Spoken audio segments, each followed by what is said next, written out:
Hello students, आज हम लोग बात करेंगे अक्टूबर 2026 सेशन के एडमिशन को लेके कि एडमिशन प्रोसीजर क्या है, एडमिशन का एलिजिबिलिटी क्राइटेरिया क्या है, एडमिशन का फीस स्ट्रक्चर क्या है, एडमिशंस में लेट फीस कब से लगना शुरू होती है और एडमिशन हम कब तक कर सकते हैं। इस प्रोसेस के लिए हम बात करेंगे। हमने आपको शुरू से बताते आए, सिंपली है बिल्कुल ही, आपको अपने ऑफिशियली वेबसाइट एनआईएस की यानी कि स्टूडेंट पोर्टल पे जाना है sdmis.nis.ac.in। इस वेबसाइट को जब आप में दिखेगा, आपको इस इंटरफेस में आपको सेक्शंस दिखेंगे, admissions, projects, exam, result, student section, study centre. हमें एडमिशन करना है अक्टूबर 2026 सेशन के लिए, तो हम एडमिशन सेक्शन पे क्लिक करेंगे। यहाँ पे दिख रहा होगा आपको, और इसमें आपको देखेंगे ध्यान से बेटा, तो एकेडमिक के ऑप्शन पे आएगा। एकेडमिक हम यहाँ पे लिख के आ रहा है स्ट्रीम 1 अक्टूबर 2026, यानी कि अक्टूबर 2026 की स्ट्रीम 1 सेशन के लिए यहाँ से हम अपने आप को इनरोल्ड कर सकते हैं। ठीक है बेटा, यहाँ पे जब हम क्लिक करेंगे बेसिकली इस तरीके से इंटरफेस खुलेगा। इसमें हमें बेसिक डिटेल्स को फिल करते हुए आगे प्रोसीड करते हुए जाएंगे तो हम अपना एडमिशन को यहाँ से कंफर्म कर सकते हैं। अच्छा, इस एडमिशन को करने के लिए एलिजिबिलिटी क्राइटेरिया क्या है, उसके लिए बेटा यहाँ पे देखो सबसे ऊपर लिखा हुआ है प्रोस्पेक्टस, एकेडमिक प्रोस्पेक्टस। इस एकेडमिक प्रोस्पेक्टस को हम रीड जरूर करेंगे। ठीक है, एकेडमिक प्रोस्पेक्टस को हम रीड करेंगे सबसे पहले कि हमें क्या क्या मिल सकता है, क्या नहीं मिल सकता है। ठीक है, उसके अकॉर्डिंग हम चलेंगे। अब प्रोसीजर हम आपको समझा देते हैं। सबसे पहले देखो इसमें लिखा हुआ है कि हमें एनआईएस की ऑफिशियली वेबसाइट पे जाना है। पूरा प्रोसीजर एनआईएस ने दिया हुआ है आपको। उसके बाद आपको इसमें जो प्रोसीजर है, आपको क्या चूज करना है, स्ट्रीम 1, क्योंकि हम फ्रेश एडमिशन की तरफ मूव ऑन कर रहे हैं। ठीक है, जितने भी बच्चे फ्रेश एडमिशन लेना चाहते हैं, जिन्होंने अप्रैल सेशन में नहीं ले पाया किसी भी कारणवश, वो अक्टूबर सेशन में अपने आप को रजिस्टर्ड कर सकते हैं। हम अपने आप को चूज करेंगे स्ट्रीम 1 सेक्शन, यानी क्योंकि हमें फ्रेश एडमिशन में कंसीडर करना है अभी अपने आप को। जो भी बच्चे प्रीवियस ईयर में 10th कर चुके हैं या जो भी है, वो भी एलिजिबिलिटी क्राइटेरिया हम आपको स्टेप बाय स्टेप बता देंगे। Fill basic details, date of birth जो आपको फिल करनी है, उसके बाद मोबाइल नंबर डालना है, मेल आईडी डालनी है, ओटीपी आएंगे, ओटीपी से कंफर्म करना है। यदि आपके पास कोई टीओसी है तो उस टीओसी को भी एंटर करना है, यानी कि टीओसी का मतलब होता है बेटा ट्रांसफर ऑफ क्रेडिट। यदि हम प्रीवियसली किसी भी बोर्ड से विगत 5 वर्षों के अंदर कभी भी फेल हुए हैं और उनमें किन्हीं 2 सब्जेक्ट में यदि हम पास हैं, तो उन 2 सब्जेक्ट का ट्रांसफर ऑफ क्रेडिट हम रिसीव कर सकते हैं। उसकी डिटेल्स हमें इसमें मेंशन करनी होगी कि हम किन 2 सब्जेक्ट में पास थे, उन सब्जेक्ट का डेटा हमें वहां पे मेंशन करना होगा, और जिस सब्जेक्ट की टीओसी चाहिए होगी उसके टीओसी पे हमें यस करना होगा। ठीक है, अदरवाइज बाकी सब्जेक्ट पे हमें नो चूज करना होगा। यहाँ लिखा हुआ है select yes in TOC only if you are optioning to the TOC, यदि आप टीओसी को चूज करते हैं। उसके बाद आप अपने सारे डॉक्यूमेंट्स को अपलोड करेंगे, सिग्नेचर्स, आपके फोटो, एक आपकी signatures, previous qualification document, correspondence address. यदि आपका रेजिडेंशियल एड्रेस और करस्पॉन्डेंस एड्रेस अलग अलग है तो करस्पॉन्डेंस एड्रेस आप जो डाल रहे हैं उसका एड्रेस प्रूफ भी आपको मेंशन करना पड़ेगा। ठीक है, उसका आप अपना फोटो अपलोड करेंगे। देन आफ्टर गेटवे का ऑप्शन आएगा, आप गेटवे को चूज करेंगे और पेमेंट करके अपने एडमिशंस को कंफर्म कर सकते हैं। जैसे ही आपकी पेमेंट होगी, पेमेंट होने के बाद after the fee payment is successful reference number will be generated. आपको क्या मिल जाएगा, एक रेफरेंस नंबर मिल जाएगा, जिस रेफरेंस नंबर के बेस पे आप चेक कर पाओगे कि अगर हमारे डॉक्यूमेंटेशन में या किसी भी प्रकार की हमारी फॉर्म फिलिंग में कोई एरर है तो वो हम चेक कर पाएंगे नोटिफिकेशन, और उसको रिजॉल्व करने के बाद जब सारी चीजें करेक्ट होगी, एनआईएस की तरफ से डॉक्यूमेंट वेरिफिकेशन ओके हो जाएगा, तो हमें क्या इश्यू हो जाएगा, आई कार्ड, और आई कार्ड इश्यू हो जाएगा। उस आई कार्ड को हम डाउनलोड कर सकते हैं। ये तो है basic procedure for the registration senior secondary and secondary. ठीक है ना बेटा, अभी हम बात करेंगे सेकेंड पार्ट पे कि हम इसके लिए एलिजिबिलिटी क्राइटेरिया क्या क्या है। ठीक है, एलिजिबिलिटी क्राइटेरिया, यदि हम 10th में एडमिशन लेना चाहते हैं तो क्या कर सकते हैं, 12th में एडमिशन लेना चाहते हैं तो क्या कर सकते हैं। तो दोनों पार्ट्स के लिए हम इसमें एलिजिबिलिटी क्राइटेरिया की तरफ जाएंगे। तो देखिए बेटा, यहाँ लिखा हुआ है रजिस्ट्रेशन, ये एनआईएस की ऑफिशियल वेबसाइट पे सब कुछ दिया गया है। Registration senior secondary and secondary, eligibility and validity of admission, यानी कि वैलिडिटी क्या है और एलिजिबिलिटी क्या है। सबसे पहले यहाँ पे लिखा हुआ एज क्राइटेरिया। बेटा सारे सिनेरियोज हम आपको समझाए दे रहे हैं, बता दे रहे हैं, आप स्वयं रजिस्ट्रेशन करना चाहे तो कर सकते हैं। अगर इसके बाद भी यदि आपको कोई डाउट्स आते हैं, कोई इश्यूज आते हैं, तो आप हमारे दिए गए नंबर पे कनेक्ट करके हमसे अपने डाउट्स को रिजॉल्व करा सकते हैं, कोई भी इश्यूज अगर आते हैं तो। ठीक है, फर्दर प्रोसीजर के लिए अगर आपको इन्फॉर्मेशन चाहिए होती है तो उसके लिए भी आप हमारे चैनल को कंटिन्यू कर सकते हैं, हमारे नंबर पे आप व्हाट्सएप करके आप अपने आप को कनेक्ट कर सकते हैं। फॉर द सेकेंडरी बेटा यहाँ पे मिनिमम एज है 14 ईयर। यदि बच्चा कोई भी 14 वर्ष का है, 14 वर्ष का मिनिमम होना चाहिए, उससे ज्यादा का है चलेगा, लेकिन 14 वर्ष से कम का नहीं होना चाहिए। 8th या 9th का पास हो, या फिर 10th क्लास पास हो, या फिर 10th क्लास फेल हो, और इनमें से कोई भी डॉक्यूमेंटेशन नहीं है तो सेल्फ सर्टिफिकेशन के बेस पे भी वो अपने आप को इनरोल कर सकता है।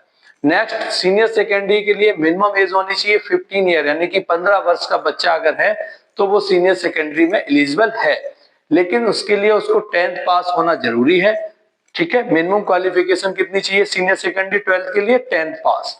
यदि वो 10th पास है, या फिर वो 12th फेल है, या फिर वो 12th पास है, 12th पास बच्चा जो है वो इम्प्रूवमेंट के लिए या पार्ट एडमिशन के लिए अपने आप को अप्लाई कर सकता है। इम्प्रूवमेंट यानी कि प्रीवियसली बोर्ड में जिसमें हमारे मार्क्स कम आए थे, अगर हम अपने मार्क्स को रेज करना चाहते हैं तो हम री इनरोल कर सकते हैं खुद को। एक बार एडमिशन करने पे, फीस सबमिट करने पे हमारी जो फीस यानी एडमिशन की वैलिडिटी रहती है वो 5 ईयर रहती है। 5 साल तक हमें रजिस्ट्रेशन का चार्ज दोबारा नहीं देना है, हमें केवल एग्जाम फीस पे करनी है, और on the basis of exam fees हमारा जो है आप एग्जाम के लिए अपीयर कर सकते हैं। ये ओबीई कोर्सेज के लिए दिया गया, ये हम इस पे डिस्कस नहीं करेंगे। इसमें लिखा हुआ डॉक्यूमेंट रिक्वायर्ड बेटा, तो देखिए डॉक्यूमेंट रिक्वायर्ड जितना भी है वो हम समझेंगे। यहाँ पे original scanned copy of failed marksheet issued by parents board, यानी कि जो भी बोर्ड है उनकी ओरिजिनल मार्कशीट चाहिए। ठीक है, डिसेबिलिटी अगर किसी बच्चे के पास है तो वो डिसेबिलिटी सर्टिफिकेट लगाएगा, ओरिजिनल चाहिए होगा। एक्स सर्विसमैन यदि कोई भी जॉब कर रहे थे आर्मी में या किसी में, तो इन केस ऑफ दैट वो अपना उसका सर्टिफिकेट वहां पे लगाएंगे। अगर कोई बच्चे के पास ओएससी, एसटी, ओबीसी अगर किसी कैटेगरी में बिलोंग करता है और उस कैटेगरी को वहां शो आउट करना चाहता है, जिसके बेस पे अगर कोई वेटेज मिल रहा है उसको वो फाइनल करना चाहता है, तो उसकी कॉपी भी वो वहां पे मेंशन करेंगे। 8th पास का सर्टिफिकेट या self certificate in case of 10th marksheet. 10th marksheet में मिनिमम 8th की मार्कशीट और टीसी आपको जरूरत चाहिए होगी। ठीक है, या फिर 10th की मार्कशीट जो फेल की है। ठीक है, आप आईडी प्रूफ की तरफ जाएंगे तो देखिए यहाँ पे बेटा लिखा हुआ है कि आप रिसेंटली पासपोर्ट साइज पहले तो एक फोटो आपकी होनी चाहिए। ठीक है, सिग्नेचर आपको ब्लैक कलर के इंक से ही करने हैं, उसको अपलोड करना है। वैलिड आईडी प्रूफ यानी कि Aadhaar card, Aadhaar enrolment slip, passport, ration card या any other government valid ID proof like that voter ID. अगर कोई बच्चा 18 वर्ष के ऊपर का है तो वोटर आईडी भी लगा सकता है, लेकिन यहाँ पे क्या है मिनिमम एज 14 वर्ष है 10th क्लास के लिए, तो उस समय तो वोटर आईडी इशू होती नहीं है, तो इसलिए इसी उन्होंने लिख दिया अदर गवर्नमेंट आइडेंटिटी कार्ड, कोई भी गवर्नमेंट का। Valid proof of the date of birth, date of birth के लिए कौन सा प्रूफ होना चाहिए? अगर बच्चा 12th में एनरोल्ड कर रहा है तो 10th की सर्टिफिकेट यानी मार्कशीट मान्य हो जाएगी। अदरवाइज उसके पास आधार कार्ड होना चाहिए, या फिर स्कूल लीविंग सर्टिफिकेट, जो स्कूल जो आपको जब टीसी प्रोवाइड करता है उस टीसी में जो डेट ऑफ बर्थ है और आधार कार्ड पे जो डेट ऑफ बर्थ है वो दोनों जगह सेम होनी चाहिए, अदरवाइज आपका एडमिशन कंसीडर नहीं किया जाएगा। Valid proof of residency, residence के लिए आप आधार कार्ड लगा सकते हो, यानी कि जो करेस्पॉन्डेंस एड्रेस में आप आधार कार्ड लगा सकते हो, वाटर, इलेक्ट्रिसिटी या किसी का बिल लगा सकते हो। ठीक है, इलेक्शन कमीशन का वोटर आईडी लगा सकते हो। इसमें मेंशन किया गया है पेरेंट्स का परमानेंट एड्रेस के along with the parent rent agreement. यदि आप रेंट एग्रीमेंट लगाते हैं तब भी आपका एडमिशन कंफर्म कर दिया जाएगा। हो सकता है कोई बच्चा बिहार से हो, पश्चिम बंगाल से हो, उड़ीसा से हो, अब वो दिल्ली एनसीआर में रह रहा है तो दिल्ली एनसीआर में एडमिशन लेना चाहता है, तो दिल्ली एनसीआर में जिस एड्रेस पे रह रहा है उस एड्रेस का एड्रेस प्रूफ उसमें मेंशन करना पड़ेगा, जिसको एज ए रेंट एग्रीमेंट हम कहते हैं। ठीक है, वो पेरेंट्स के बिहाफ पे बनता है।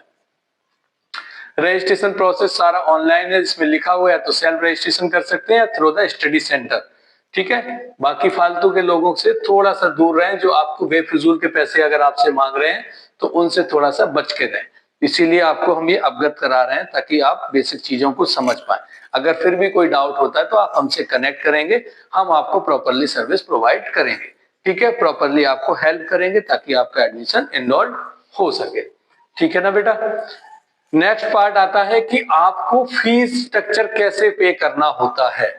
तो फी स्ट्रक्चर बेटा इसमें देखो लिखा हुआ है फॉर द स्ट्रीम 1। स्ट्रीम 1 के लिए फी स्ट्रक्चर जो है हमें यहाँ पे लिखा हुआ है 5 सब्जेक्ट के लिए मेल और फीमेल दोनों, क्योंकि फीमेल की रिलैक्सेशन होता है या एक्स सर्विसमैन हैंडीकैप्ड है उनके लिए भी रिलैक्सेशन है, उनका फी स्ट्रक्चर अलग लिखा है। तीनों का फी स्ट्रक्चर लिखा हुआ है for the secondary and for the senior secondary. ठीक है, इसमें आप देख सकते हो। लेकिन हाँ, जो भी हम फीस आएगी उस फी में एक ट्रांजेक्शन चार्ज होता है, जो पहले 50 रुपीज एनआईएस लेता था वो 70 रुपीज आता है।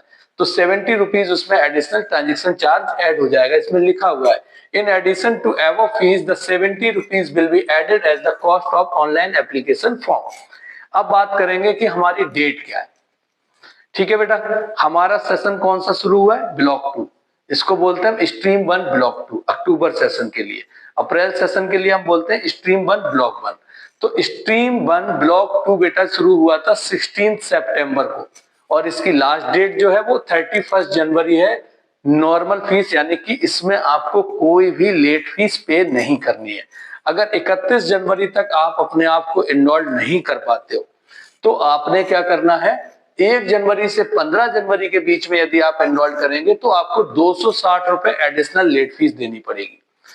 और 15 जनवरी के बाद यानी कि 15 फरवरी के बाद 16 फरवरी से 28 फरवरी के बीच में करेंगे तो आपको 520 रुपए लेट फीस देनी पड़ेगी। और इसके बाद 1 मार्च से 15 मार्च के बीच में आपको 910 देनी पड़ेगी।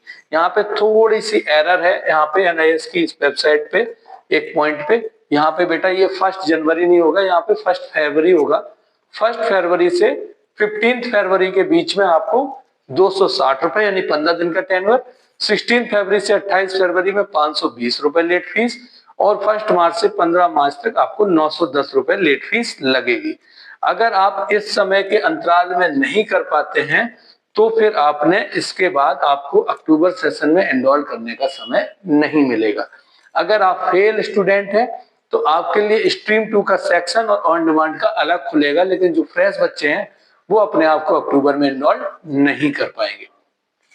अब बात करते हैं कि यदि कोई बच्चा 5 सब्जेक्ट के अतिरिक्त सब्जेक्ट लेना चाहता है तो 5 सब्जेक्ट के अतिरिक्त यदि आप कोई सब्जेक्ट लेते हैं तो यहाँ पे देखो बेटा मेंशन है कि एडिशनल सब्जेक्ट का चार्ज जो है वो 940 रुपीज ऐड हो जाएगा, क्योंकि हम मैक्सिमम 7 सब्जेक्ट अपने में ले सकते हैं।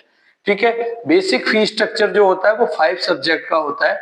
यदि उसके अतिरिक्त हम 1 या 2 सब्जेक्ट एडिशनल के तौर पे ऐड करते हैं तो पर सब्जेक्ट के अकॉर्डिंग आपको 940 रुपए लेट फीस पे करनी होगी। ठीक है, अदरवाइज आप केवल फ्रेश एडमिशन 5 सब्जेक्ट के साथ जाएंगे तो नॉर्मल फीस ही आपको पे करनी होगी।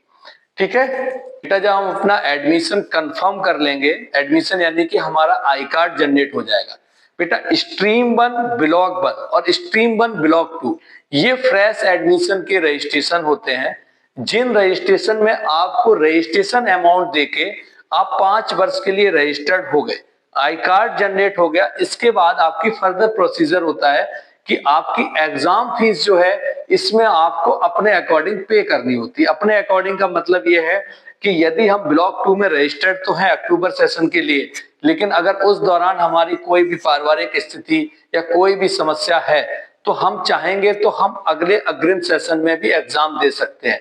लेकिन इसमें आप जब भी एग्जाम देंगे, अगर अक्टूबर में भी देना चाहते हैं तो उससे पहले आपको एक एग्जाम फीस पे करनी होती है। ठीक है, एग्जाम फीस से रिलेवेंट हम एक आपका वीडियो बनाएंगे जिसमें हम आपको बताएंगे कि सब्जेक्ट के अकॉर्डिंग एग्जाम फीस कितनी देनी होती है। आप एग्जाम फीस जब पे करेंगे तभी आप एग्जाम देने के लिए एलिजिबल होंगे।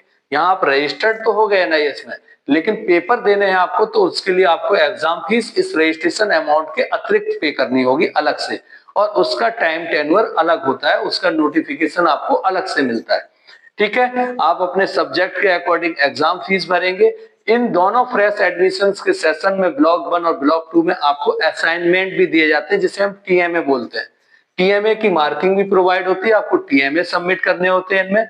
इनमें आपकी पीसीपी क्लास होती है, इनमें आपको प्रैक्टिकल्स होते हैं अगर प्रैक्टिकल कोई सब्जेक्ट है, और देन आफ्टर एग्जाम होता है। यही है इस आपके एडमिशंस का कंप्लीट जो भी प्रोसीजर। ठीक है, तो बेटा लास्ट डेट का हमें इंतजार नहीं करना है। जो भी बच्चे अपने आप को इनरोल करना चाहते हैं वो जल्द से जल्द अपने आप को इनरोल कर लें 31 जनवरी से पहले, ताकि वो अपना समय पे एग्जाम दे पाए और समय पे खुद को इनरोल कर लें। अगर वैसे तो आपका जो है 31 जनवरी से लेकर 15 मार्च तक भी रहेगा, लेकिन उसके बाद आपको लेट फीस भी पे करनी होगी। 15 मार्च के बाद आप इस सेशन में इनरोल नहीं कर पाएंगे। तो मैं आप उम्मीद करता हूं कि आप हमारे वीडियो के माध्यम से समझ पाए होंगे कि खुद को इनरोल कैसे करना है। अगर कोई भी फिर भी डाउट आता है तो आप हमारे दिए गए नंबर से कनेक्ट करो, हम आपको प्रॉपरली हेल्प करेंगे। जय हिंद, जय भारत।